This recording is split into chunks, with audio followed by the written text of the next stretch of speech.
This is the My Campaign Coach podcast, where we talk about how to win elections. Every week, we let you hear straight from the best consultants, operatives, and candidates in the game, all for one reason, to help you win. For more information about how we can help you win, visit mycampaigncoach.com. Now, here's your host, Raj Schaefer. Welcome to the My Campaign Coach podcast. This episode, we're talking to Brendan Steinhauser, a national grassroots organizer and campaign manager with a fantastic record. Brendan spent 7 years in Washington, D.C., working as the national director of federal and state campaigns for FreedomWorks, and he's managed a number of campaigns from state to federal level since then. Since 2012, Brendan has operated the Austin-based Steinhauser Strategies with his bride, Randan. A native of Flatonia, Texas, Brendan has earned his undergraduate degree from the University of Texas and served as the executive director of Young Conservatives of Texas in UT Austin. Brendan received his master's in statecraft and international affairs from Institute of World Politics in Washington, D.C. And with that, Brendan, welcome. Thank you for having me. It is our pleasure. Now give us a bit of background as far as what you're currently involved in and what you guys are doing there at Steinhauser Strategies. Sure. Well, we started our company about 4 years ago after moving back from Washington back home to Texas. And, my wife and I both have worked in the political and policy worlds and decided that we could team up on our various skill sets and build a company that can offer kind of a full service for candidates, but also for causes. And so a lot of our work is actually with nonprofits. So we do a lot to help them get their issues in front of legislators, everything from building the websites, designing the pamphlets and materials, to heading up their communication strategies, working on their grassroots outreach, and doing government affairs work as well inside the Capitol. So we sort of provide a full service shop for causes like school choice, property tax reform, issues like that. But we also help candidates. And we've helped candidates in races from everything from justice of the peace or city council races all the way up to United States Senate. And so there are a lot of commonalities, I think, when it comes to campaigns and when it comes to helping nonprofits kind of get started, build an organization, raise money, develop a message, and drive the message to the audience that you need to win. And so those different skills and those different services kind of go hand in hand, whether you're looking at helping a candidate or a cause. But it's been a blast. We've been back in Austin now for 4 years, and we've really enjoyed being back here and taking some of the skills that we learned in D.C. and around the country and applying those to our community here in Texas. So since being back in Texas and getting back into the good old Lone Star State, you've not only been involved in helping these campaigns and organizations, but you've also done a lot to help train new generations of conservative activists and candidates and try to help provide people with an opportunity to get involved and learn more about effective activism. Tell me a little bit more about what you're doing on that front. So about a year and a half ago, I sat down with one of my clients, Young Americans for Liberty, and we decided that there was a big need for training the next generation of liberty leaders, conservative activists, and future candidates. So we started an organization called Liberty Action Texas. And the idea was basically to provide a training ground for the future operatives in Texas, for future candidates, and for people that want to fight for causes that they believe in. So many people are probably familiar with the Leadership Institute run by Morton Blackwell in Arlington, Virginia. And both of us have gone through their trainings and have provided guest lecturing and things like that. So we kind of took that model, added a few things here and there, and decided to start this organization focused on Texas. And over the past year and a half, we've trained thousands of young activists and future political operatives, campaign managers, and future candidates as well, with an emphasis on college campuses, but also young professionals around the state. And we found that there's a big need for that training, whether it's how to run an organization, how to run for office, how to do digital media effectively, and those sorts of things. And what's interesting is that as we started to do that with young people, we actually started to see more and more older voters and older activists come to us and ask for that training. So we've actually trained a number of older folks as well in things like Facebook and Twitter and using voter data effectively to get a message out. So it's been a really interesting project and very successful so far, just in terms of providing training that a lot of people have never had before and just haven't had the opportunity to utilize. Well, that's one of the things that I'm really passionate about. Part of what started My Campaign Coach, kind of the advent of that idea, and one of the reasons why I wanted to have you on this show is that I think we need to have more of those resources out there. Whether you're looking at a college kid that thinks they might want to help out on a campaign someday, or as the next state rep or next congressman that needs to come and get trained on how to through the mechanics of those campaigns and how they can be a good candidate. And there's just not enough stuff out there about that. And I love that you're here in Texas, focused on the good old Lone Star State to help make that happen. Sure. One of the things that I noticed, in the 2014 cycle was that I was helping a lot of younger campaign managers around the state who I would meet at events and they would say, hey, can you just give me a call and help me out with something? I have some questions for you. I want to get your take on things. And I started to just sort of mentor some of these younger operatives who were right out of college, who didn't have a lot of experience in campaigns other than a little bit of volunteer work. And so I kind of helped them out, and one thing led to another, and that's when I really learned that there was this need. There are some good consultants here in the state, and there are some very good volunteers as well. But finding those young operatives that are right out of college, or this is their first job in politics, and they're passionate and eager, but they're looking for the help, they're looking for the knowledge and experience that we can offer them to ensure that they can be the best campaign operative possible for their candidate. So that's been a really rewarding experience for me. That's a key part of the legacy that I think both of us want to pass on, is being able to help mentor, much like you and I were mentored by former other political operatives and the folks that had huge formative influences on us and our philosophy. We want to be able to pass that on. And so I love that through Liberty Action Texas and through My Campaign Coach, we're taking an active role in helping prepare that next generation. That is really cool. Tell me a little bit more about what actually keeps you engaged. Politics is a tough game. You're doing this with your family, your wife's involved, you're involved, you got a 4-month-old little girl. What is it that motivates you to stay engaged and fighting in this tough game? It's still the same thing that got me involved in the first place. It really is the ideas of conservatism, of liberty. And, it sounds sort of philosophical when you first get involved, but just in the past few weeks, we've seen the problems with Obamacare, for example, and that's affected myself, that's affected my family, seeing the premiums go up, seeing we're getting dropped from our health insurance provider because of this disaster. And so you look at things like that affect you in the real world. You look at your property taxes that you have to pay and how high they are and where the money goes and how the money's spent. And every day that I sort of get frustrated with politics, with sort of the game or the business of politics, you run into some frustration here and there. I think back to that and I say, why did we get involved in the first place? We got involved to change public policy, to create more liberty, more economic opportunity for everybody. But at the end of the day, it goes back to those pocketbook issues for me. It goes back to our tax rate. It goes back to what every level of government is spending our tax dollars on, how the government affects our health care and our freedom. And so anytime that I'm kind of, down in the dumps or something, or have had a long week or a long month, I go back to why did we get involved? We got involved to fight for ideas that affect real people and can improve the lives of all Texans. Yeah, it doesn't take much further than looking at your mortgage statement and seeing how much you're having to put aside for property taxes, or looking at Obamacare and having to change insurance companies to be a good reminder in many of those cases for us.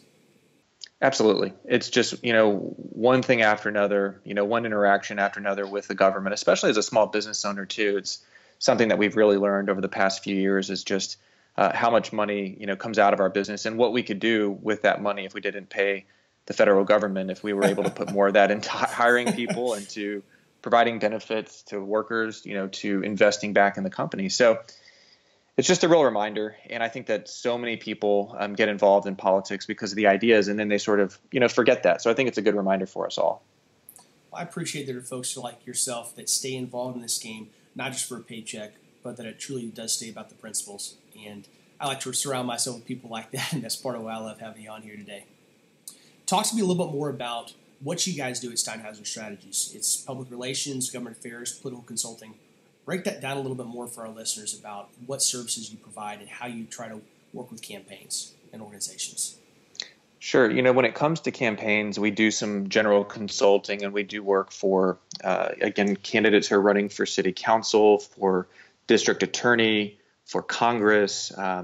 We really approach each race differently and each campaign differently, but we kind of provide your general strategic advice, and then we try and help them set up processes and systems to improve upon their campaign. So, some of these folks are brand new candidates, and we have to kind of start from scratch and build their website, get their fundraising apparatus going, bring on vendors to help with the campaign, teach them how to be an effective candidate.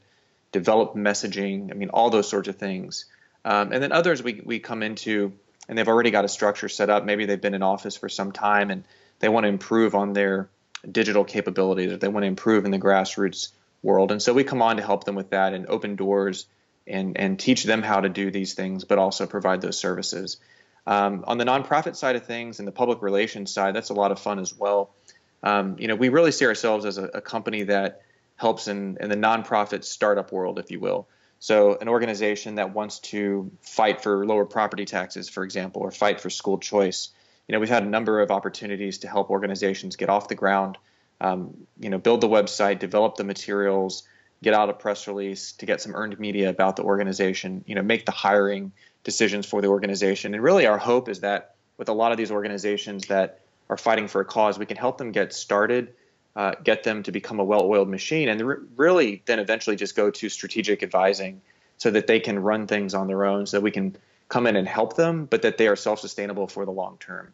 And again, I kind of borrowed that approach a little bit from Morton Blackwell with the Leadership Institute, and that idea of helping an organization get started and off the ground, servicing it, and then eventually moving on to start another organization that's fighting for another cause.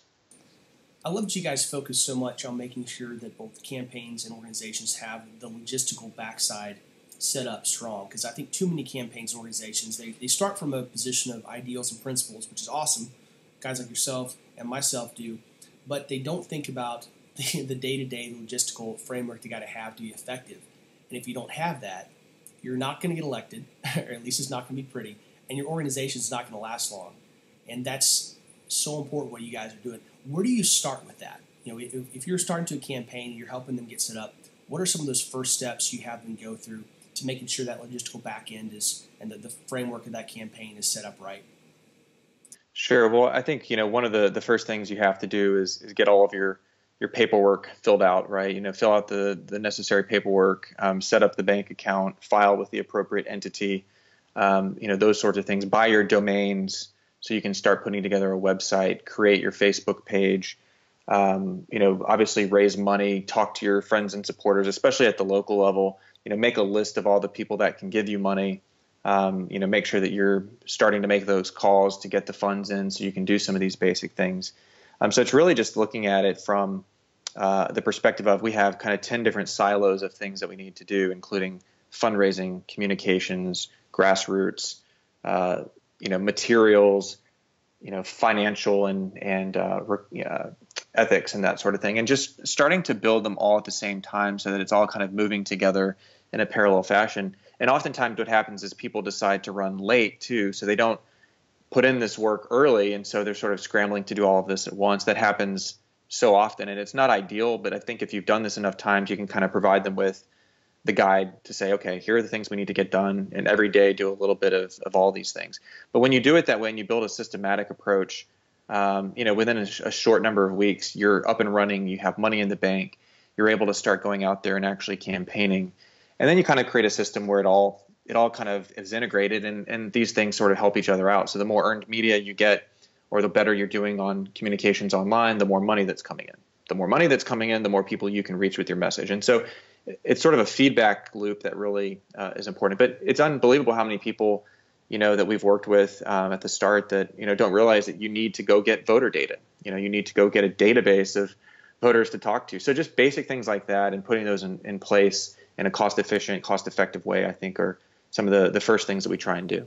And there's so many questions and so many small things you have to do in order to get on the ballot, let alone run an effective campaign, that a lot of candidates that don't have that prep time and put in the training and the pre-work, they lose sight of a lot of that. There was one guy that I know that I was aware of that this last cycle, he didn't realize when the deadline was to file to actually be on the ballot, and he nearly missed it. He literally had to drive his campaign manager had to drive his packet down to the Republican headquarters in Austin to get registered literally on the last day because he thought he had a couple more weeks. It was, that's the kind of thing you don't want to have happen. It's worse to not be on the ballot, but it's pretty bad to lose sight of that. That should be on your campaign calendar from prior to your launch date.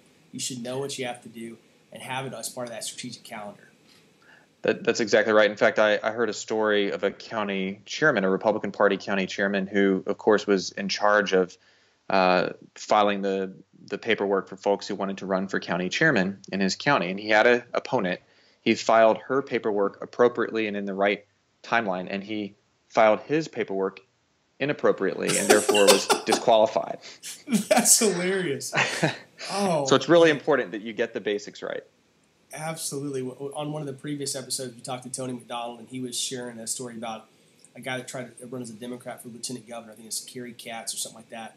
And he had this press conference down in Austin in front of a shuttered jewelry store. He thought it was in the open. And then he went with the whole press corps down to the Capitol trying to find the office he filed for office in, not realizing that it was the Democrat headquarters. And none of the press folks told him. They just videotaped him and watched him walking around in vain trying to find the place to register. So I wish I could go back and find video of that, because that sounds like a fun time. And this is where hiring good staff and good consultants is important. Having people that can do that work for you, and they don't have to be super expensive. If they're competent, they're able to help or volunteer their time even. You need people around you that are looking out for you, that are doing advanced work, that are doing the kinds of blocking and tackling that you just have to do if you're going to run a successful campaign for any office. So, Brendan, as a guy that really focuses on the principle side of politics, and that's what motivates you, I'd imagine you won't work with just anybody. You have some ideas of specific types of people you will work for or won't. What do you use, or how do you decide who you're going to work for, who you're not going to work for, how you're going to pick your clients? Sure. It's kind of a case-by-case basis, but I usually go with the 80% rule. I feel like there's some issues that we'll probably disagree with a client on, whether it's an organization or a candidate. If they share my values, if they're good people, if they generally are conservatives who are trying to fight for what's best with the country, with the city, with the county, then, I'll take that client on. If they're an improvement in their opponent, and they're moving the ball in the right direction, that's the kind of client that we want. And I've certainly had disagreements with clients over public policy, over votes, over who they voted for president, and we've had those conversations. And I have a pretty open line of communication with clients to say, here's what I believe. Here are the things that are important to me. Here are some of the politics of those ideas. And, what do you think? What issues do you care about? How do you intend to vote? Those sorts of things. But, even my mom, who I helped elect to the city council in our hometown of Flatonia, there have been things where we've disagreed, at the dinner table. And I kind of joke with her about maybe she should find a new consultant. But, that's going to be normal. But, I know that if our clients and if the candidates we're working with are fighting for the betterment of their community and they're fighting for conservative ideas generally, we'll look into taking that on. And we have turned down work that we disagree with. We have had some opportunities to do work with clients that wanted us to grow government, and we just said that's not something we're interested in doing. It's not why we got involved in the business. And you can certainly go hire somebody else for this, but keep us in mind for future projects. I really respect that. Having those kind of standards, there are far too few consultants out there that do it. It becomes about the paycheck. And granted, it's a hard living to make. It's a hard business to be involved in, and it's cyclical enough that oftentimes it's tough to turn down those big checks, because oftentimes, I know, at least in my case, the people that I've turned down in the past, they've oftentimes been the ones with the fattest checkbook, and it's tough to do that. But if you have those principles you go back to and the values that you're closely tied into, you can definitely look yourself in the mirror a lot easier at night. Yeah, that's absolutely right. And it everybody has to sort of make their own decision about that. And I know some folks who are purely hired guns and they've made that decision. I know other people who are similar to us that, won't take on every project or every client. And it's really, up to you. And I'm not going to, if somebody has a health situation in the family or they've got to make ends meet, I'm not going to judge them for doing that. I hope that I'm never in that position and that I can always be in the position to be able to turn down some work that doesn't necessarily agree with my principles. But it's up to everybody to sort of make those determinations. And, that's all that you can do. You're exactly right. When you're looking at a campaign, not just a client, but when you're analyzing campaign as an observer or somebody's coming in to help make it better, what are the top attributes you look for, kind of the indicators to give you an idea of whether it's healthy or needs help or is on a failing track? Sure. Well, one of the first things I look at is this a winnable race? I've met a lot of good candidates, a lot of people that are very passionate, that are smart and articulate, that have had the ability to either self-fund or raise money. and they're running in a congressional seat or they're running in a countywide campaign that they just have a very low chance of winning. And I talk to these candidates every cycle, and I encourage them to look at running for a different office. I encourage them to complete their campaign and then think about maybe running for something else in the future. But that's the first step. And I think that's something when I was at FreedomWorks that we struggled with quite a bit. You'd have people come in all the time running for Congress all over the country, and they were great folks, and they shared our values and said all the right things and signed the pledges and all those things. But they were running in a race that was, a 60%, 65% Democratic voting history. And so we had scarce resources. And when you work for an economist, as I did, they always talk about the scarcity of resources being, scarcity being the first law of economics. And so we couldn't help everybody. We had to pick and choose. So I would say that's the most important thing. And then from there, you're looking for who is a good candidate. At the end of the day, not many consultants will admit this, but there are so many things we don't control. There's so many things that we can't control in campaigns. So having a good candidate, somebody that has name ID, that has respect, that has a good message and is qualified for the job, that's something that's extremely important and at the top of my list, because there are things that we can do to help them get elected. There are things we can do for any candidate that will help them get closer. But at the end of the day, if you don't have a good candidate or you don't have somebody who has a chance of winning, then the rest of it's just almost a moot point. Yeah, there are some things you just can't overcome. And having a 65% Democrat district in a non-wave election year is definitely one of them. There's one guy we trained early on. He's actually in the state legislature here in Texas now. And he came through our training program, and he was going to run against a longtime incumbent congressman in a Republican primary. And the first piece of advice that myself and my boss gave him was, one, don't run for Congress, run for State House. You actually have a chance of winning there. And second of all, you're probably going to lose your first race for State House, but be prepared to run again if you're serious about this. And just with the idea he was going to be starting from zero name ID, zero fundraising experience, no infrastructure. And sure enough, that's what he did. He ran for State House and lost. He came back the next time and absolutely just swept the field in a multi-candidate race against an incumbent. He won without a runoff. And it was because he learned so much from that first time, and he's a tenacious fighter for liberty. And he was able to sweep the deck. It was awesome.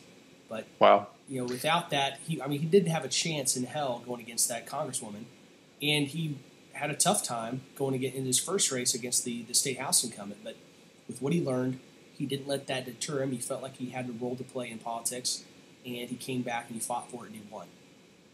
Yeah, that's a great story, and it's a great lesson for candidates. Don't be afraid to lose.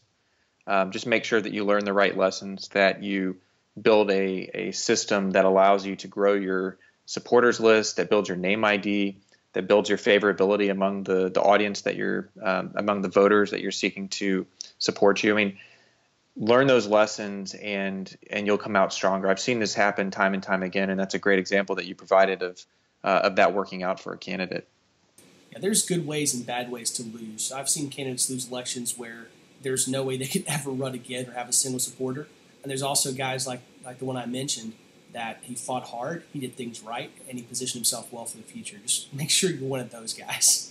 Absolutely. Now, talking to our listeners that are considering a run for public office, the ones that they don't really have much name ID, this is their first run, what are some of the things they could be doing now to prepare for that eventual run, whether it's for school board or city councilman, state house? What can they do today in the next few months to prepare them for a run in the future cycle? That's a good question, and I always advise potential future candidates to start early, to start organizing their efforts, keeping track of potential supporters and donors, looking for opportunities to go and speak to organizations about a cause that you care about. So, for example, there might be a bond issue, there might be a school board issue that you can talk about and you can lead on, and maybe by being an activist, you can get in front of a lot of people to talk about an issue you care about. And that can then launch you into a political campaign in the future. I've seen that happen time and time again. But again, setting up some of these basic levels of infrastructure is really important, and doing that early before you're a candidate. I think a lot of times people are skeptical about candidates and about first-time candidates. And so if the first time you meet somebody who's a community leader is when you're running for office, they're already going to be a little bit skeptical and standoffish. But if you've gone to that local chamber event, every month, for the last year, if you've gone to the Rotary Club, if you've gone to high school football games in your community, if you've been active in political circles and you've gone to the Republican clubs and the Tea Party meetings, if you've been a face that they're familiar with and they've seen you speak about issues that you care about, you're already going to have an advantage to someone who's trying to come in new without any connections, without any name ID, and who's just trying to run for office. So I would really encourage folks who are looking at running locally to get involved in the community, get involved in a volunteer capacity, go to local festivals and events and gatherings and just meet people, just meet everybody you can and keep track of them. And if you get business cards, you get email addresses, put them in a database, just put it in an Excel sheet if you need to remember who you met with. Some of the old school ways of staying in touch with people are things like Christmas cards or handwritten notes, or just connecting with people in the modern day on Facebook and just, putting out information about issues you care about. Those are the ways to really connect with people far in advance of running for office. I'll go back to the example of my mom, but, she was active in the community for 30 years, doing things behind the scenes, helping people, bringing food to people, delivering communion to the homebound on Sundays. People knew who she was and the work that she had done, and she never thought about running for office actually until she finally was motivated to do so. But when she did overwhelmingly well, and that's because of all of the goodwill that she built over those 30 years. That is absolutely critical advice. I have seen far too many candidates that, the people at the Tea Party or the 912 or the Republican Club, these candidates show up and they're like, guys, we've been meeting here for years, and this is the first time I've met you. Why should I trust you, let alone vote for you? And people that, if you know you're running, you want to run, if you know that you have the idea in your head that you're going to run for public office at some point, get out there, get involved. They should know who you are and be supporters of you before you ever mention the concept of running for office. And that's a wasted time if you don't do that now. Absolutely agree. Yeah, I think it's advisable for potential candidates to go and volunteer on campaigns, right, and put out yard signs and knock on doors and phone bank for other candidates and learn how to do that, learn how to campaign for somebody else. And two, if you're campaigning for one of your favorite state reps and state senators, and they know you and they know that you've been helpful, and you go to their fundraisers, if you can afford to give them some money and go to their fundraisers and support them, you'll meet their donors. And then also, when it comes time to run for local office, perhaps they're more likely to support you and endorse you and allow you to use their machine, for that uber local race that you're running in. So there are things like that I think sometimes people fail to do, and they think that they can just wait until they're ready to run for office. And then a lot of times you see that just doesn't work. Yeah, when you're running as a first-time candidate, you're starting from zero name ID and zero money and zero donors. And everything you can do from networking to showing your work ethic on those other campaigns, that'll help to get that number above zero by some margin before you ever pull the trigger on your race. And that's things you cannot make up after the fact. Now, pivoting a little bit over to the staff side, I know that you do a lot with these organizations and campaigns you work with for helping them identify and hiring staff and vetting people. What are some of the key things that you look for when you're looking at a pool of potential staff and trying to find people that are going to fit well with that organization? Yeah, that's a good question, and we do a lot of that. We're always looking for good help with our organizations or with our campaigns, and it really is sort of a mix of attributes and skill sets. One of the most important things is just work ethic. I love looking at the resumes and seeing people that have worked at a restaurant, for example, or something where they've had to deal with the public, retail, something like that, where people have actually interacted with the voters, as consumers. And I think that teaches you so much about politics and about people. So I look for work ethic. I look for people that obviously share our values and have a general understanding of conservative ideas. Can they articulate those ideas? I think that's important. And certainly, are they familiar with the candidate and why that person's running, how it fits into the bigger questions and the bigger system in terms of government. So having an idea of why the person's running, being able to articulate their ideas, and then being willing to work and to learn. I think that people can be taught a lot of the things that are important in politics. You can be taught how to do digital marketing and grassroots and fundraising and all the things that we kind of need to do, the blocking and tackling. You can be taught how to use technology to talk to voters and how to do other things that are necessary. But what you can't teach is really a good attitude and a hard working. What you can't teach is a good attitude and hard work. I think those are the two things that I really look for, especially with the young people that I'm hiring. People right out of college. We look at what did you do in college? Did you volunteer on campaigns? Did you work a job to help pay for tuition? Or did you just do your fraternity or your sorority? And those things do matter, because somebody who is really active, somebody who's had to kind of deal with the public in a setting like that, I think can really bring a certain skill set to a candidate or a cause. And, again, most of the people that we work with who are young, who come right out of college or who are sort of mid-level, they have those attributes, and that's what really allows them to do the job and do it well. I love that tip about finding people with retail and restaurant experience. It just gave me a great idea. I think all future hiring I'm going to do, I'm going to pull people, I'm going to go poach people from Chick-fil-A. Absolutely. They have great training, and I'm just going to go hire people away from Chick-fil-A, and they can be on my grassroots folks, and I'm going to win every campaign I go out on. That's my new recipe for victory right there.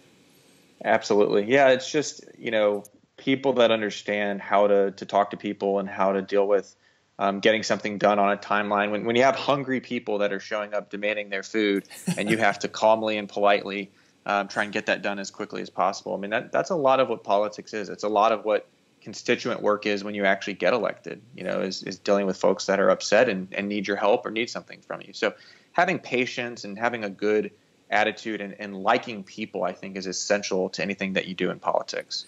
Yeah, if you can make me happy when my chicken biscuit's not ready on time, then you can get somebody to vote for me. That's for sure. One is way easier than the other.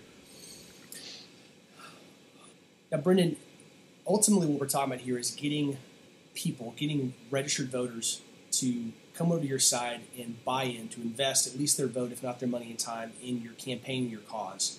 And that can be a tricky thing. It obviously matters what you're trying to sell, kind of what your product is, whether it's a candidate or organization or a piece of legislation. How do you go about looking at that message and crafting your message for how you're going to move those voters from either opposition or indifference to being proponents and ideally heavily involved? I think that's an important question. And one of the ways that I try and tackle this is by actually doing what people have termed a data-driven campaign.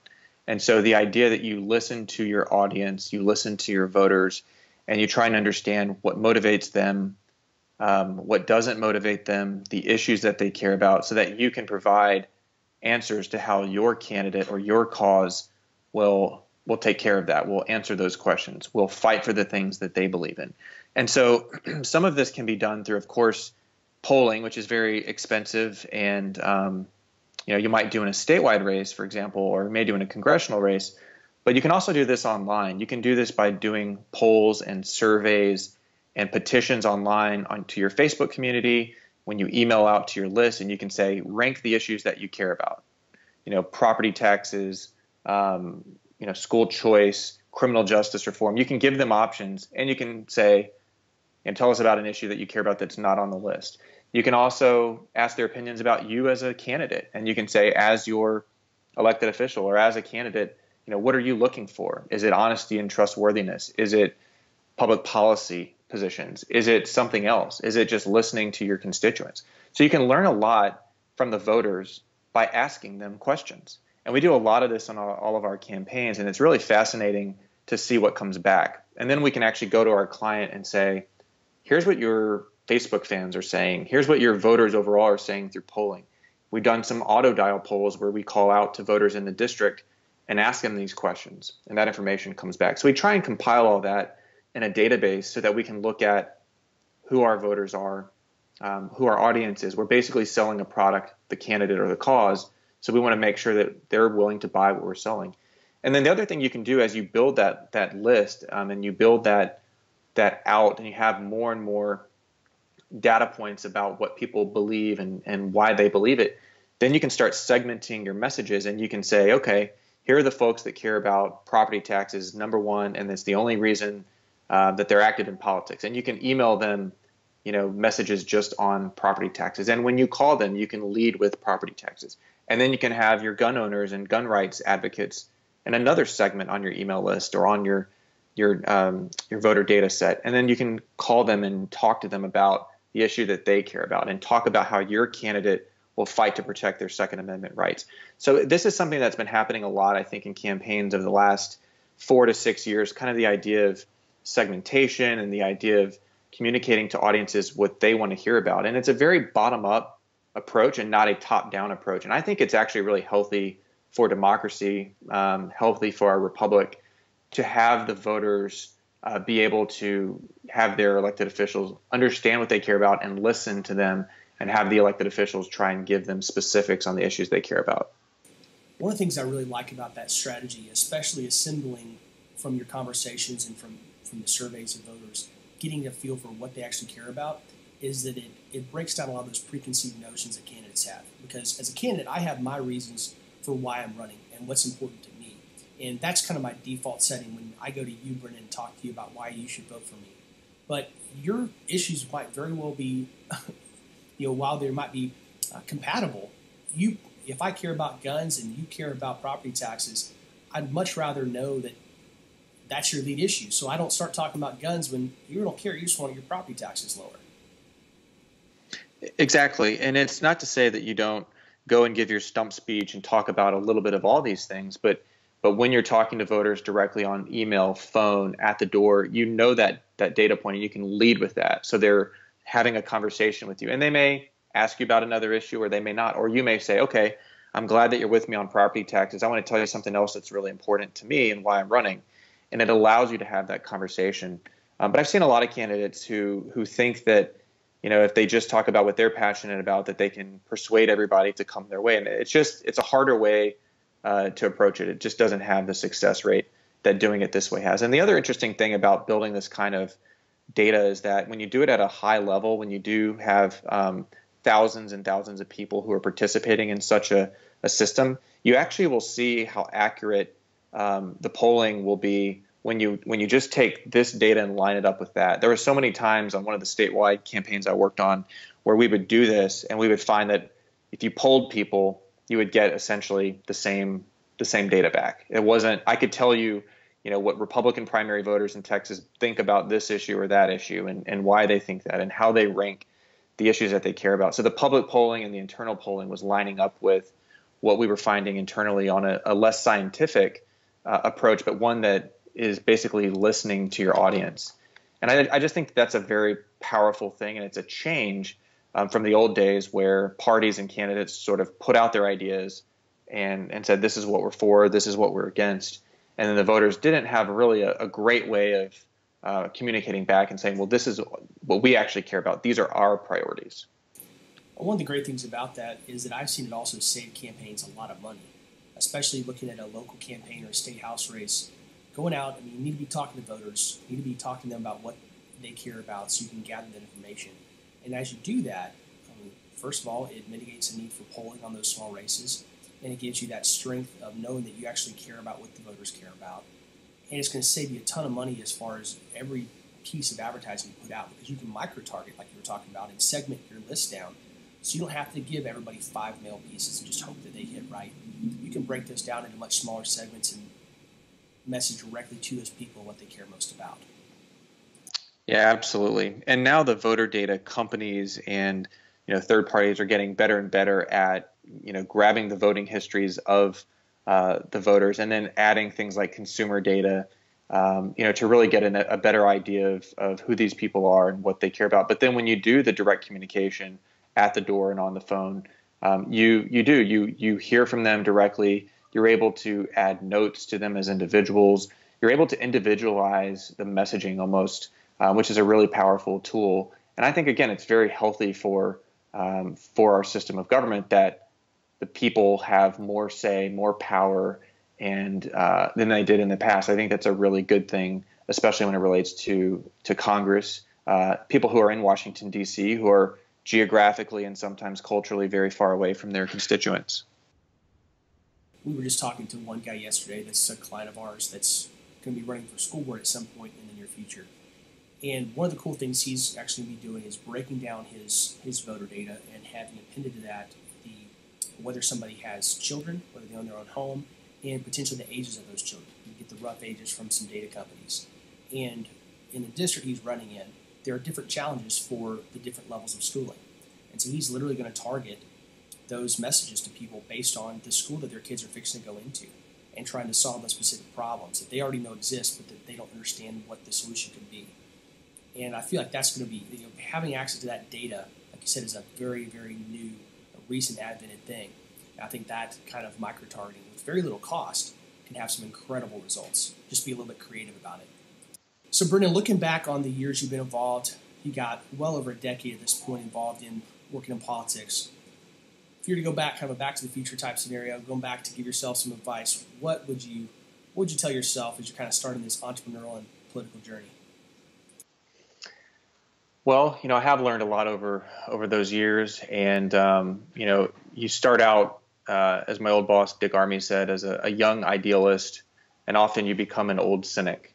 And I think that it's hard not to sometimes, but I really try not to. I really try and remain optimistic about the future of our country, about conservative ideas, about politics in general. But going back, I would tell myself, be patient, really take the long view and make decisions that are good for the long term. It's very easy in politics to make short-term decisions, to do what you think is right now, but it turns out to be a bad decision in the future.